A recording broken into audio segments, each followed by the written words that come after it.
وأشهد أن محمدا عبده ورسوله الداعي إلى رضوانه والصلاة والسلامه على نبينا محمد وعلى آله وأصحابه وإخوانه. اللهم علمنا ما ينفعنا وانفعنا بما علمتنا وزدنا علما. اللهم لا سهل إلا ما جعلته سهلا وأنت تجعل حزنا إذا شئت سهلا. Para jamaah sekalian rahimani wa rahimakumullah, kembali kita memuja dan memuji Allah Subhanahu wa taala atas semua limpahan rahmat dan nikmat yang diberikan kepada kita. Kemudian salawat beserta salam agar senantiasa tercurah kepada Nabi besar kita Nabi Muhammad sallallahu alaihi wasallam.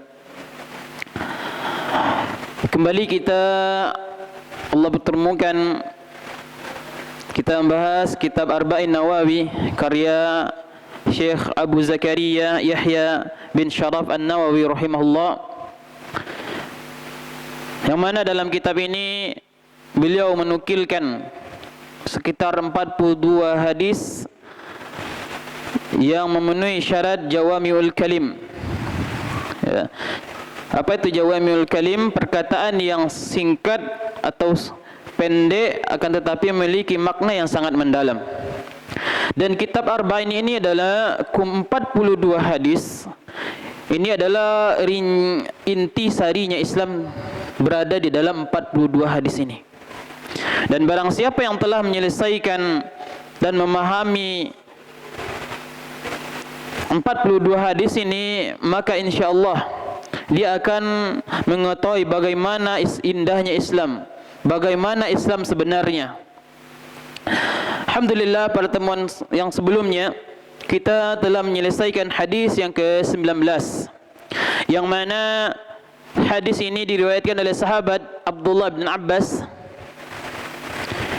yang menceritakan bahwasanya kita diperintahkan bahwasanya Nabi SAW berikan nasihat kepada Abdullah bin Abbas. Ya, waktu itu Abdullah bin Abbas masih kecil. Ya. Apa pesan Nabi SAW kepada Ibn Abbas? Pesan ini tak hanya terkhusus untuk Ibn Abbas, akan tetapi untuk umat Nabi Muhammad SAW. Apa pesannya? Pesannya agar kita menjaga Allah Subhanahu wa taala. Dalam hadis yang ke-19 itu menceritakan bahwasanya Nabi SAW menyebutkan bahwasanya al-jaza'u min jinsil amal, balasan sesuai dengan amal yang kita lakukan. Kata Nabi SAW, ya gulam, wahai anak kecil, yang dipanggil adalah Abdullah bin Abbas, inni u'allimuka kalimat, sesungguhnya saya akan mengajarkan kamu beberapa kata-kata. Di antara kata-kata yang sebutkan Nabi SAW, ihfazillah yahfazka, jagalah Allah, niscaya Allah akan menjagamu. Bagaimana caranya menjaga Allah? Mari kita jelaskan bahwasanya dengan menjaga Allah dengan menjalankan perintahnya dan menjauhi larangannya. Apabila kita telah menunaikan hal tersebut, ini disebut kita menjaga Allah. Kita laksanakan perintah Allah, kita jauhi larangan Allah, dan kita iman kepada Allah Subhanahu wa taala. Apa konsekuensinya kalau kita menjaga Allah? Allah akan jaga kita, baik dari perkara dunia kita maupun terutama perkara akhirat kita. Bahkan disebutkan ya, warisan terbaik orang tua kepada anaknya bukanlah harta yang banyak, akan tetapi warisan terbaik yang ditinggalkan orang tua kepada anaknya adalah kesalehan. Sebagaimana dalam surah Al-Kahfi Allah menjelaskan bahasanya ada 2 orang anak yatim yang Allah simpan hartanya karena disebabkan apa? Kedua anak yatim tersebut memiliki kedua orang tua yang saleh. Maka dari itu amal saleh akan melindungi kita Jagalah Allah, niscaya Allah akan menjaga kita.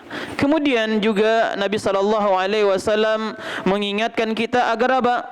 Beriman kepada takdir. Beriman kepada takdir dan ketetapan Allah Subhanahu wa taala. Ketika kita ditimpa sesuatu, jangan dikatakan, oh ini gara-gara si fulan, ini gara-gara ini mempersulit saya, dia ingin mencelakakan saya. Maka ingat hadis ini. Apa kata Nabi SAW? Law ijtama ummat, seandainya seluruh umat bersepakat ala an yanfa'uka, sepakat untuk memberikan manfaat. Kata Nabi SAW, seandainya seluruh umat, tidak seluruh orang Indonesia, seluruh umat ini bersepakat ingin mendatangkan kebaikan kepadamu, lan yanfa'uka, tidak akan mendatangkan manfaat kecuali illa ma kataballahu lana, kecuali itu apa yang telah ditetapkan oleh Allah kepada kita. Begitu juga seandainya lawi jitama'al ummah, seandainya umat bersepakat ingin mencelakakanmu, misal seluruh kabupaten pesisir selatan ini sepakat untuk membunuh kita, untuk memberikan mudarat kepada kita, seandainya Allah tidak mengizinkan, itu tidak akan terjadi. Dalilnya hadis ini. Seandainya seluruh umat ingin memberikan mudarat kepada kita, tidak akan berdampak mudarat tersebut kecuali apa-apa yang telah Allah takdirkan kepada kita. Maka dari hadis sebelum tadi, kita diperintahkan untuk menjaga Allah. Allah akan jaga kita. Kenal kita di Allah saat lapang, niscaya Allah akan kenal kita di saat sempit. Dan beriman kepada takdir Allah Subhanahu wa taala. Itu sedikit ringkasan dari hadis yang ke-19. Kita masuk kepada hadis yang ke-20. Imam Nawawi berkata, qala al-mu'allif rahimahullah an Abi Mas'ud Uqbah bin Amr al-Ansari al-Badri. Dari Abu Mas'ud Uqbah bin Amr, ya, Uqbah bin Amr al-Ansari al-Badri.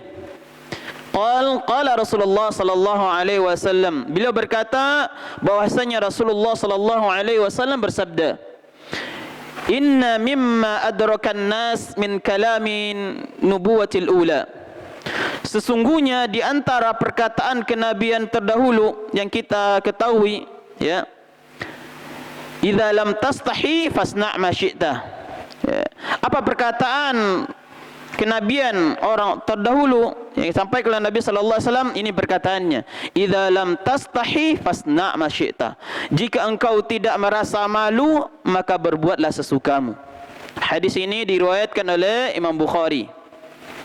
Para jamaah sekalian rahimani wa rahimakumullah, sebelum kita masuk kepada hadis, seperti biasa kita mengenal sahabat Abu Mas'ud. Ya, siapa itu Abu Mas'ud? Beliau adalah salah seorang sahabat, namanya adalah Uqbah bin Amr al-Ansari. Al-Ansari berarti dia orang Ansar, ya. Al-Badri, ya. Al-Badri ini bukan dia orang sahabat yang ikut perang Badar, ya. Uqbah bin Amr atau Abu Mas'ud ini beliau tidak ikut perang Badar. Kenapa dia diberi Al-Badri? Karena beliau, ya, berpindah dari kota Madinah, ya, beliau berpindah ke daerah Badar, ya, sekitar 100 kilo sebelah barat kota Madinah menuju arah pantai barat, ya, di Jazirah Arab, ya. Dulu beliau orang penduduk Madinah, akan tetapi beliau hijrah atau berpindah ke Badar. Dan beliau adalah salah seorang ulama para sahabat, dan beliau juga pernah menjadi gubernur di kota Kufah, ya. Inilah sedikit, dan beliau wafat pada tahun 41 Hijriah. Ya, ini sahabat Abu Mas'ud, itu Uqbah bin Amr al-Ansari al-Badri. Para jamaah sekalian rahimani wa rahimakumullah, Nabi sallallahu alaihi wasallam mengatakan, ya, jika tidak memiliki rasa malu maka berbuatlah sesukamu. Ya, ini terjemahannya. Apa itu rasa malu? Ya.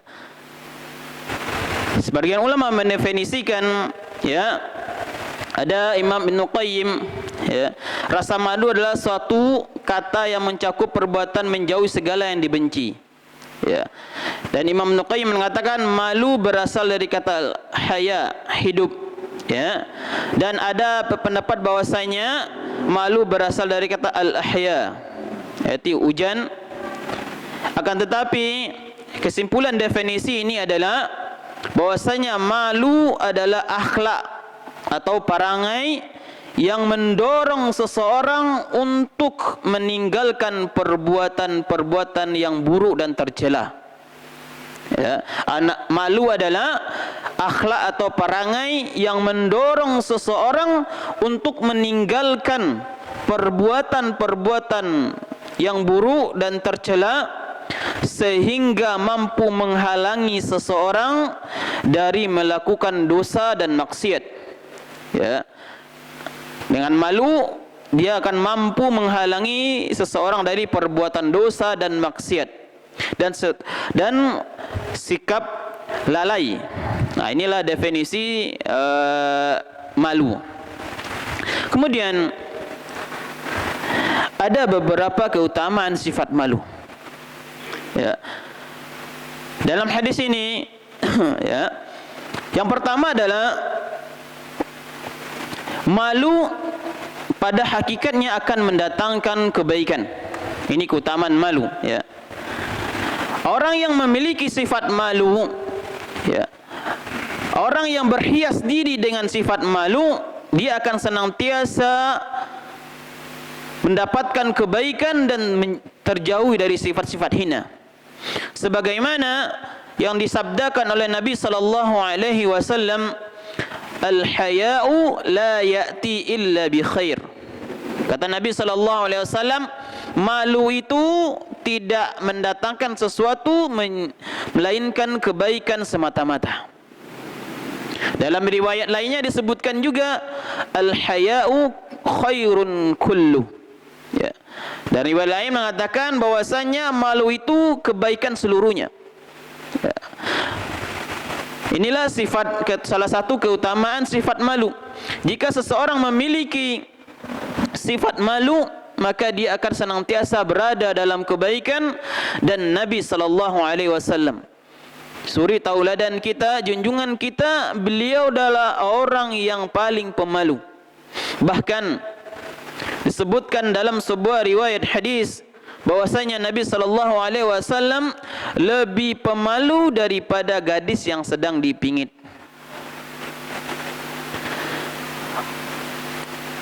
Kemudian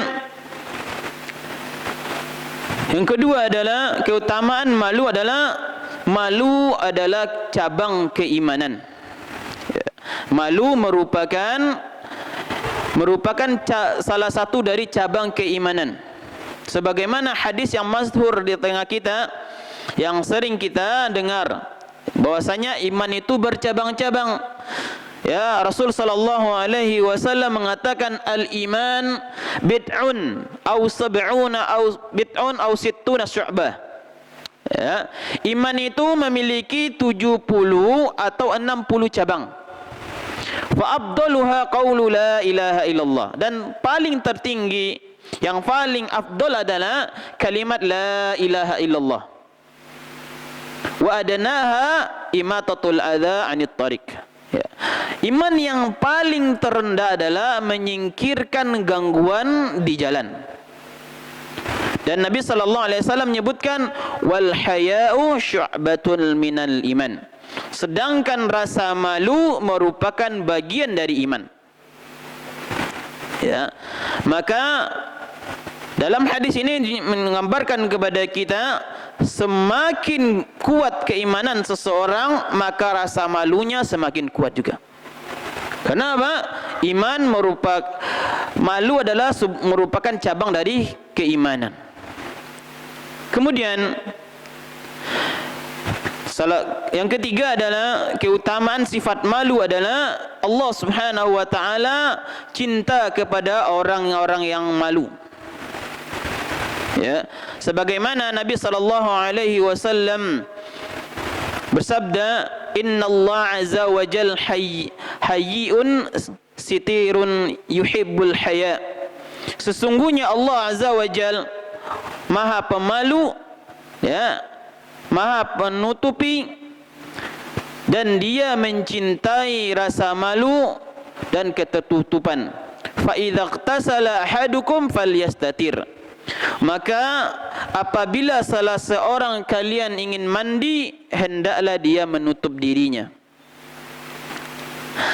Dalam ini Nabi sallallahu alaihi wasallam mengatakan Allah Subhanahu wa taala mencintai pemalu, ya, mencintai orang yang memiliki rasa malu. Dan dalam hadis ini juga dikatakan hendaklah menutup, ya, menutup diri saat mandi. Ya, alhamdulillah sekarang ada kamar mandi, akan tetapi ya, sebagian daerah di Indonesia masih, ya, mereka mandi di sungai ya tanpa ada sehelai benang pun. Ya, masih ada kami dapati di beberapa daerah, ya, yang mereka mandi tanpa ada penutup sekalipun. Padahal itu bukan mandi di dalam kamar mandi, itu mandi di sungai. Ya, maka ini tidak dibolehkan. Kemudian salah satu keutamaan sifat malu adalah akhlaknya para malaikat. Ya, malu merupakan akhlaknya para malaikat. Sebagaimana Nabi sallallahu alaihi wasallam ketika menceritakan tentang keutamaan Utsman. Ya. Utsman ini membuat malaikat malu. Malaikat aja malu sama Utsman. Ya, ketika itu Nabi SAW berada di rumahnya, seorang sahabat masuk, ya, Nabi SAW menyingkap betisnya dan lututnya. Kemudian sahabat lain, kemudian tiba lagi giliran Utsman. Ketika Utsman masuk, Nabi SAW tutup. Kemudian Nabi SAW ditanya, kenapa engkau lakukan hal tersebut? Nabi SAW bersabda, ala astahi min rajulin yastahi minhul malaika. Apakah aku tidak pantas merasa malu terhadap seseorang, ya, yang padahal malaikat merasa malu kepadanya? Jadi rasa malu ini adalah merupakan akhlaknya para malaikat. Kemudian keutamaan sifat malu yang selanjutnya, yang kelima, adalah malu adalah akhlak Islam. Ya, malu adalah akhlak Islam. Rasul sallallahu alaihi wasallam bersabda, "Inna likulli dinin khuluqan wa khuluqul Islam al-haya." Sesungguhnya setiap agama memiliki akhlak, dan akhlak Islam adalah malu. Dan hadis ini sahih, ya. Kata Nabi sallallahu alaihi wasallam, akhlak Islam adalah malu. Inilah keutamaan sifat malu. Kemudian para jemaah sekalian rahimani wa rahimakumullah, salah satu keutamaan malu yang selanjutnya adalah malu sebagai pencegah pemiliknya dari melakukan sebuah maksiat.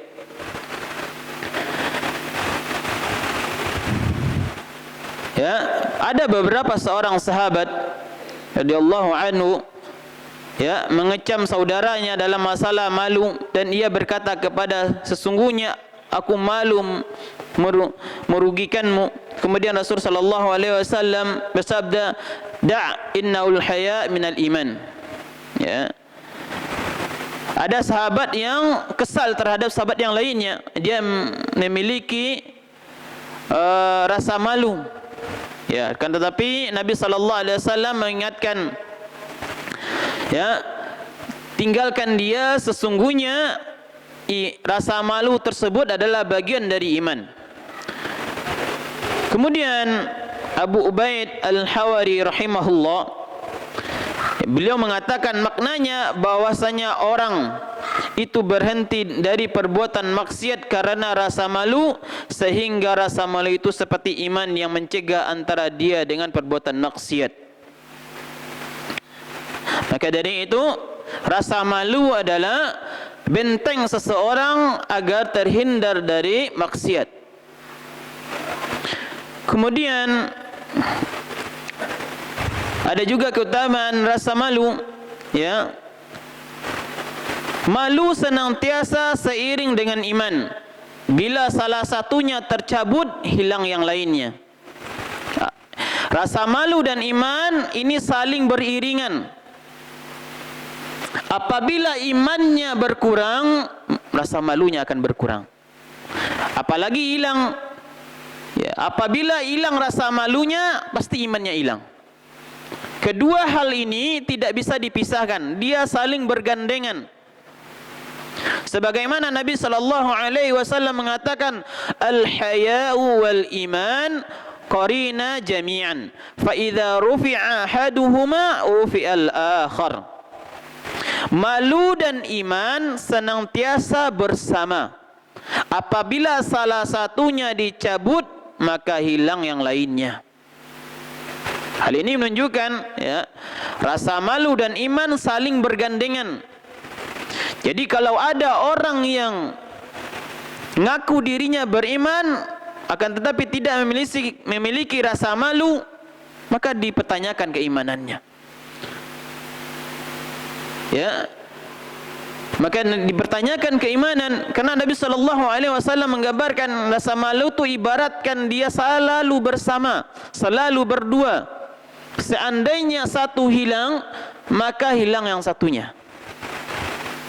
Ya, maka dari itu, maka pupuklah rasa malu kita, terutama malu kita terhadap Allah Subhanahu wa taala.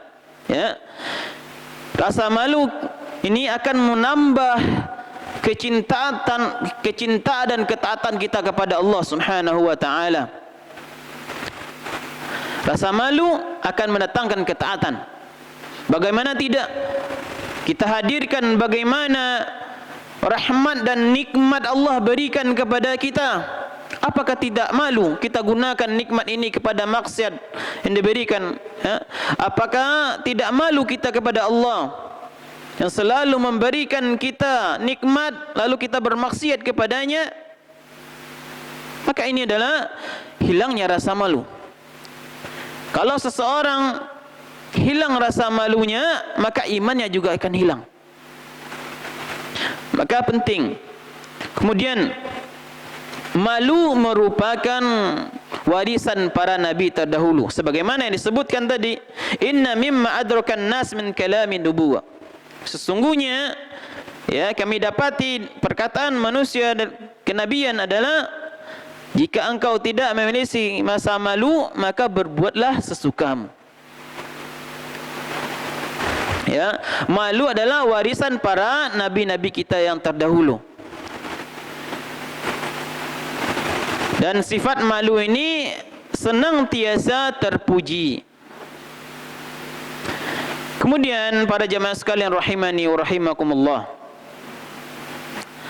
Imam Ibn Rajab Al-Hambali rahimahullah mengatakan, ya, perkataan hadis ini sesungguhnya perkataan yang diwarisi oleh orang-orang dari perkataan kenabian terdahulu, yaitu hadis ini menunjukkan bahwasanya sifat malu adalah peninggalan atau athar atau sisa ajaran para nabi terdahulu. Ya. Kemudian manusia menyebarkan dan warisan ini para nabi tersebut sampai ke nabi kita, Nabi Muhammad sallallahu alaihi wasallam. Ya, baik dari Nabi Nuh, Ibrahim dan lain-lainnya. Maka dari itu rasa malu adalah memiliki banyak keutamaan. Kemudian berkaitan dengan syariat-syariat sebelum kita, ya, ada dalam pelajaran ada syariat man qablana, ya, syariat-syariat atau ajaran agama sebelum kita. Perlu kita ketahui, dalam hadis sahih Nabi sallallahu alaihi wasallam mengatakan, sesungguhnya para anbiya itu seperti, ya, satu ibu tapi beda ayah. Ya. Kenapa satu ibu? Para anbiya itu satu ibunya tapi beda ayahnya. Ya, dikatakan bahwasanya sururu para nabi dan rasul itu mengajak untuk mentauhidkan Allah Subhanahu wa taala. baik dari nabi-nabi yang sebelum kita, itu mengajak, seluruh isi dakwahnya adalah mengajak untuk mentauhidkan Allah Subhanahu wa taala. Perbedaan di mana? Perbedaan dari syariat beribadahnya. Akan tetapi inti dakwah semua rasul dari Nuh sampai ke Nabi Muhammad sallallahu alaihi wasallam, intinya adalah mendakwakan tauhid. Bagaimana seseorang memurnikan ibadahnya hanya kepada Allah. Adapun syariat beribadahnya ini yang berbeda-beda. Nabi Isa berbeda, Ibrahim berbeda lagi, Nuh berbeda lagi. Akan tetapi inti dakwah mereka adalah dakwah tauhid. Berkaitan dengan syariat orang-orang yang terdahulu atau syariat nabi-nabi sebelumnya, para ulama kita ada yang mengkategorikan menjadi tiga. Ya, ada dikategorikan menjadi tiga. Syariat-syariat atau ajaran-ajaran sebelum kita itu, para ulama itu membagi menjadi tiga. Yang pertama apa? Ajaran yang dibenarkan oleh syariat Islam, baik di dalam Al-Quran maupun dalam hadis-hadis yang sahih. Dibenarkan ajaran tersebut, kita disuruh untuk melakukannya. Kedua adalah ajaran yang telah dibatalkan atau dimansuh, dihapuskan oleh syariat kita, maka ajaran ini ditolak. Ya. Kemudian ada ajaran yang tidak diketahui, ya, tidak diketahui benar atau salahnya oleh syariat Islam ini. Ya, maka yang satu dua ini sikap kita sudah jelas. Yang pertama kita terima, yang kedua adalah kita tolak, karena sudah dihapus oleh syariat kita. Adapun yang ketiga, bagaimana dengan syariat-syariat atau berita-berita orang terdahulu, ajaran agama orang terdahulu, atau dongeng-dongeng atau kisah-kisah orang terdahulu, yang syariat Islam tidak membenarkan dan tidak juga menyalahkannya. Bagaimana sikap kita? Sikap kita adalah diam dan tidak boleh berkomentar. Tidak membenarkan dan tidak menyalahkan.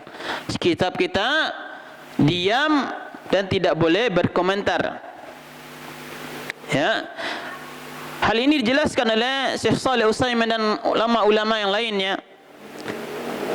Bahwasanya kalau ada syariat orang-orang terdahulu yang tidak ada benarkan dalam agama kita, tidak disalahkan, kita diam.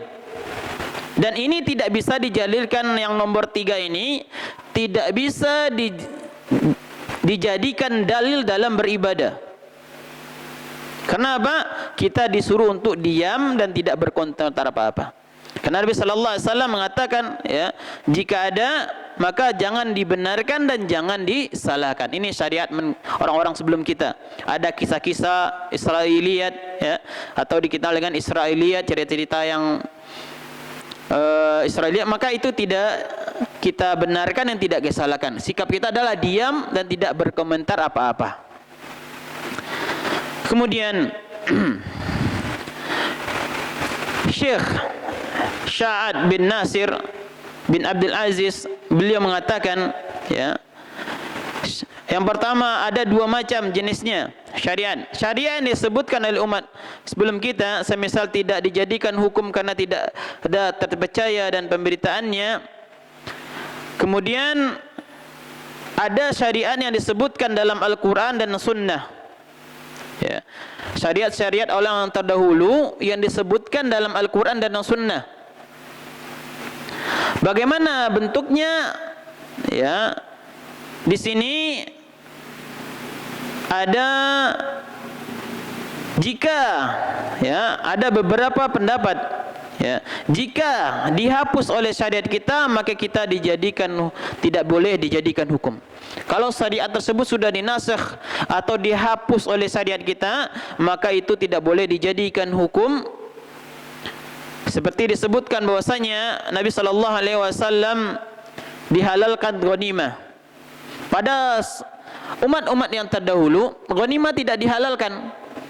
Apabila mereka mendapatkan harta rampasan perang semua dikumpulkan menjadi satu dan dibakar. Akan tetapi kekhususan untuk Nabi Muhammad sallallahu alaihi wasallam, bolehnya diambil harta rampasan perang atau ghanimah. Ya. Kemudian syariat puasa, ya. Puasa pada saat dulu tidak diwajibkan. Kemudian ada juga syariat yang disetujui oleh agama kita, ya, maka kita laksanakan, ya, seperti puasa Asyura dan sebagainya. Kemudian para jemaah sekalian rahimani wa rahimakumullah, Rasul sallallahu alaihi wasallam, ya, adalah seseorang pribadi yang malu. Ya, seperti yang kita sebutkan tadi, bahasanya Nabi sallallahu alaihi wasallam sosok orang yang lebih pemalu dari wanita yang dipingit. Hal ini diabadikan oleh Allah Subhanahu wa taala dalam surat ya. Nabi sallallahu alaihi wasallam mengatakan, Ya ayyuhalladzina amanu la tadkhulu buyutan nabi illa an yu'dzana lakum. Wahai orang-orang yang beriman, jangan kalian masuk ke rumah Nabi kecuali telah diizinkan bagi kalian. Ya. Kemudian sahihnya hadis ini, ya, fa idza ta'imtum fantashiru wala musta'nisina fil hadis. Ya. Jika kalian diberi makan, ya, maka makanlah, setelah makan silakan bubar. Ya, jangan memperpanjang pembicaraan. Inna dzalikum kana yu'dzin nabi. Sesungguhnya hal tersebut, ya, mengganggu Nabi. Falyastahi minkum. Nabi malu terhadap kalian. Wallahu la yastahi minal haq. Ya. Diceritakan dalam tafsir hadis ini bahwasanya Nabi sallallahu alaihi wasallam malu pada sahabatnya. Kalau enggak salah, ini saat Nabi sallallahu alaihi wasallam menikah dengan Zainab. Ya. Ketika Nabi menikah dengan Zainab, mengundang para sahabat untuk makan ke rumahnya. Nabi ingin berdua-duaan dengan Zainab setelah menikah.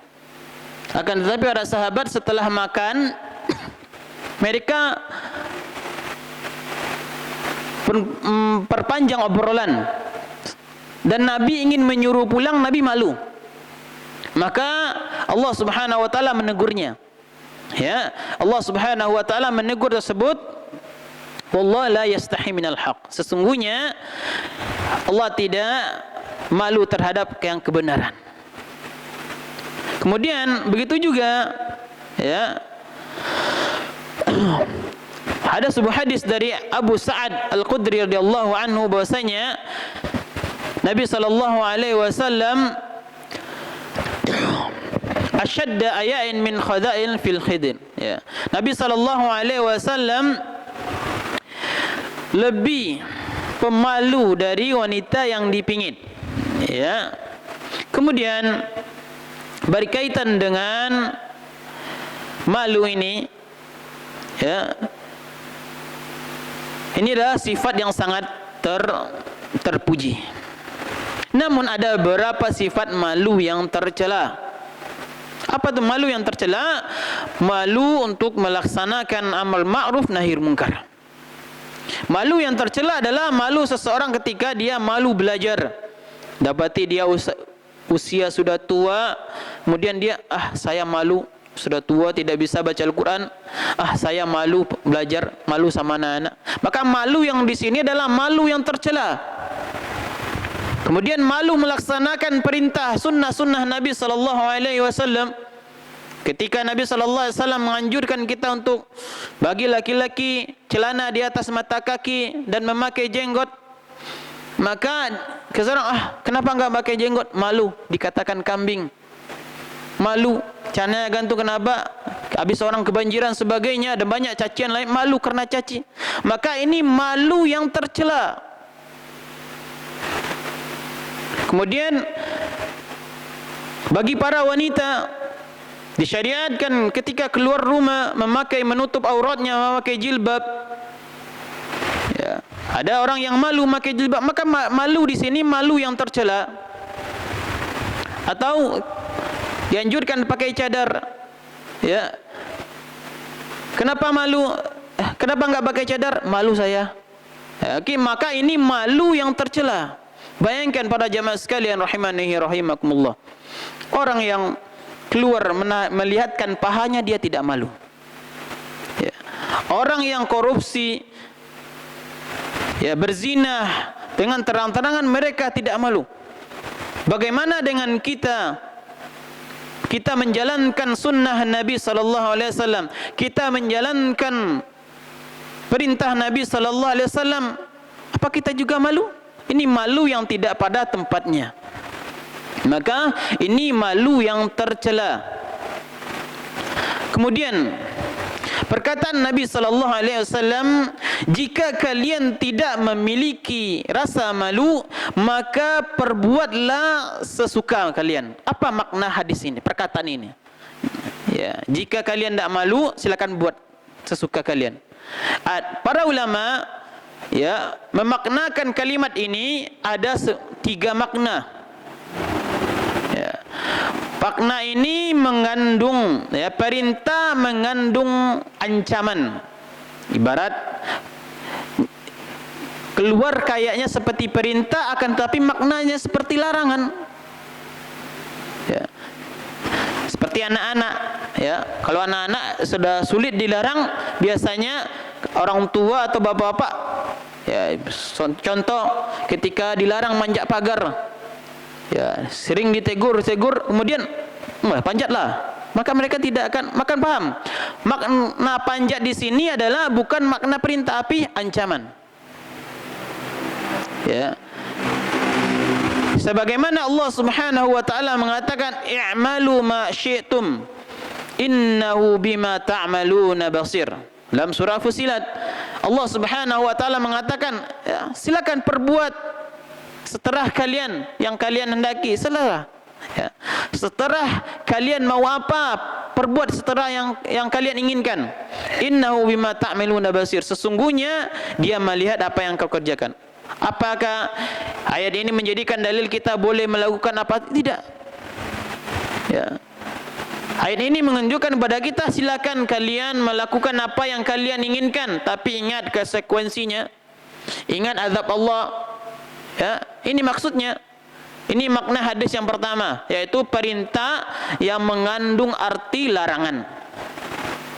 Kemudian makna yang kedua adalah, ya, perintah tersebut mengandung arti penjelasan. Ya. Maksudnya apa? Barang siapa yang tidak memiliki rasa malu, maka ia berbuat apa saja yang ia inginkan, karena sesuatu yang menghalangi seseorang dari berbuat buruk adalah rasa malu. Ya. Jadi jika orang tidak memiliki rasa malu, ya, maka dia akan berlarut-larut dalam perbuatan keji dan mungkar. Ya. Sebagaimana Nabi sallallahu alaihi wasallam mengatakan, ya, orang-orang yang berdusta atas Nabi sallallahu alaihi wasallam, ya, man kadzaba alayya muta'ammidan falyatabawwa maq'adahu minan nar. Barang siapa yang sengaja berdusta atasku, maka persiapkan tempat duduknya atau kaplingannya di neraka. Ya, maka siapkanlah. Perintah di sini bukan berarti dia persiapkan, tapi ini adalah penjelasan bahasanya orang yang berdusta sedikit ini dari Nabi, ini perkataan Nabi, ini perkataan, pada dia tidak tahu para ini dari Nabi atau tidak. Makanya para jamaah sekalian, berhati-hati. Berhati-hati kita menyandarkan sesuatu kepada Nabi sallallahu alaihi wasallam. Ya, ini dari Nabi, padahal kita tidak tahu yang aslinya. Ya. Karena Nabi SAW mengancam, man kadzaba alayya muta'ammidan falyatabawwa maq'adahu minan nar. Barang siapa yang sengaja berbohong ke atas aku, ya, maka dia persiapkan kaplingan atau tempat duduknya di neraka. Hadis ini merupakan hadis yang sangat sahih. Bahkan para ulama mengatakan hadis ini adalah hadis mutawatir. Apa itu hadis mutawatir? Hadis yang memiliki jalur periwayatan yang sangat banyak. Bahkan ya, dalam derajat hadis yang paling tinggi derajat hadis adalah mutawatir. Dan ini salah satu contoh hadis yang mutawatir. Para ulama mengatakan. Nah, maka berhati-hati kita terhadap, ya, jangan sedikit-dikit dari Nabi. Kalau sudah pasti ada ilmunya kita, ya, ada hadisnya sahih dikeluarkan dan sebagainya, silakan kita. Tapi kalau tidak tahu kita, jangan sandarkan kepada Nabi sallallahu alaihi wasallam. Kenapa? Berbohong atas Nabi sallallahu alaihi wasallam tidak sama berbohong dengan orang-orang lainnya. Beda hukumnya, ya. Berbohong antara kita sesama manusia dengan berbohong atas Nabi sallallahu alaihi wasallam, maka ini berbeda hukumnya. Ya, maka dari itu harus diperhatikan. Kemudian para jemaah sekalian rahimani wa rahimakumullah, bentuk makna yang ketiga adalah perintah tersebut mengandung arti pembolehan. Ya. Perintah tersebut mengandung arti pembolehan. Ya, jika tidak ada sama malu lagi, ya silakan. Ya. Baratnya kalau tidak ada malu, ya silakan buat sesukamu. Ya. Ini bahkan perkataan ini sudah sering kita dengar. Kalau orang sudah tidak bisa dikatakan lagi, dinasihati lagi, ya, ujung-ujungnya kalau nggak ada punya malu, ya silakan berbuat sesukamu. Ya. Maka dari 3 pendapat para ulama tadi, wallahu taala alam, pendapat yang paling rajih yang mendekati kebenaran adalah pendapat yang pertama tadi. Ini pendapat jumhur ulama, kebanyakan ulama, bahwasanya Nabi sallallahu alaihi wasallam perintah ini mengandung ancaman. Ya. Barang siapa yang tidak memiliki rasa malu, silakan berbuat sesukamu. Ya. Akan tetapi ingat konsekuensinya, kata Nabi sallallahu alaihi wasallam. Kemudian apa sih buah dari masa malu? Para jamaah sekalian rahimani wa rahimakumullah, buah dari rasa malu adalah akan melahirkan i'fah. Apa itu? Kehormatan. Orang yang memiliki rasa malu akan terjaga kehormatannya. Ya.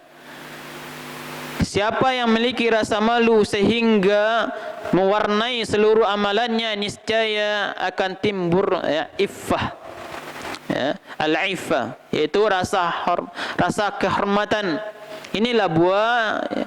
Bahkan buahnya adalah bersifat, ya. Maka dari itu malu ini adalah suatu, ya, sikap yang terpuji. Kemudian Imam Ibnu Hibban Al-Buti rahimahullah, beliau mengatakan wajib bagi seseorang yang berakal untuk bersikap malu terhadap sesama manusia, dan di antara berkah yang mulia yang didapat dari membiasakan diri sikap malu adalah akan terbiasa perilaku terpuji, dan akan terjauh dari perilaku tercelah. Ya, ini adalah buah dari sifat malu. Ya, sifat malu akan mendatangkan diri seseorang akan terbiasa dengan perilaku yang terpuji dan terjauh dari perilaku yang tercelah. Ya. Beliau juga mengatakan apabila malunya dominan, maka perlakunya akan menjadi lebih baik. Begitu juga sebaliknya, apabila rasa malunya melemah, maka perilaku jeleknya akan kuat. Ya. Maka dari itu, ya, pupuklah rasa malu. Setidaknya kita pupuk rasa malu, hadirkan rasa malu di hadapan Allah Subhanahu wa taala. Ketika kita ingin melakukan apapun, ya, malulah, ya. Kita beribadah, menjauhi semuanya, malulah terhadap Allah Subhanahu wa taala. Ya. Maka dengan rasa malu ini kita akan berusaha semaksimal mungkin. Ya. Betapa banyak kita, misal kita ingin bermaksiat, ingat Kita apakah Allah Maha melihat, Sami'ul Basir, Allah Maha mendengar dan Maha melihat? Apa tidak malu terhadap Allah Subhanahu wa taala? Walaupun orang lain tidak melihat, Allah Azza wa Jalla melihat kita. Maka hadirkan rasa malu kita tersebut. Ya Allah yang berikan kita rezeki, Allah yang memberikan kita nikmat sebagainya, bisa hirup udara dan sebagainya. Dengan banyak nikmat, apa ketika tidak malu bermaksiat kepada Allah, maka hadirkan. Maka apabila seseorang yang bertambah kuat rasa malunya, maka ia akan melindungi kehormatannya. Ya. Begitu juga sebaliknya, barang siapa yang hilang rasa malu pada dirinya, maka kesengsaraan yang akan hadir pada dirinya, kejelekan yang lebih dominan pada dirinya. Maka dari itu terutama para wanita, ya, merupakan sifat para wanita adalah sifat malu. Ya. Apabila wanita keluar dari kodratnya, maka ini sangat menyelisihi. Ya, kodrat wanita adalah sifat yang pemalu. Sebagaimana diceritakan ketika Nabi Musa dijemput oleh seorang wanita yang ditolongnya tadi, disuruh oleh ayahnya, dia datang kepada Nabi Musa dengan keadaan malu. Dan Nabi Musa tahu, ya. Kemudian ketika dia jalan, siapa yang dulu? Nabi Musa. Ya. Nabi Musa di depan, wanita itu di belakang. Bagaimana cara wanita tersebut menunjuki jalan rumahnya? Dengan cara dilempari batu. Apabila ingin belok ke kiri, dilempar batu ke kiri kanan. Ya, maka sifat malu adalah sifat yang terpuji. Dan malu yang tercela adalah malu ketika kita, ya, malu ketika kita malas, ya. Kenapa tidak mau talabul ilm? Malu sudah tua. Kenapa tidak mau belajar? Malu sudah ini. Kenapa tidak mau cingkrang sebagai berjenggot? Malu. Ini malu yang tercela. Ya, malu yang terpuji adalah malu yang mendatangkan ketaatan kepada Allah Subhanahu wa taala. Semoga Allah Subhanahu wa taala, ya, menkaruniakan kepada kita, memberikan kita taufik dan hidayahnya agar senantiasa memupuk rasa malu kita. Rasa malu kita di hadapan Allah Subhanahu wa taala dan di hadapan lainnya. Karena tidaklah, kata Nabi, rasa malu ini akan mendatangkan kebaikan pada orangnya. Wallahu taala alam. Semoga majlis kita diberkahi oleh Allah Subhanahu wa taala. Ini yang bisa kita sampaikan. Kita lanjutkan pada temuan yang berikutnya. Wallahu taala alam. Subhanakallah bihamdik, asyhadu an la ilaha illa anta, astaghfiruka wa atubu ilaik. Assalamualaikum warahmatullahi wabarakatuh.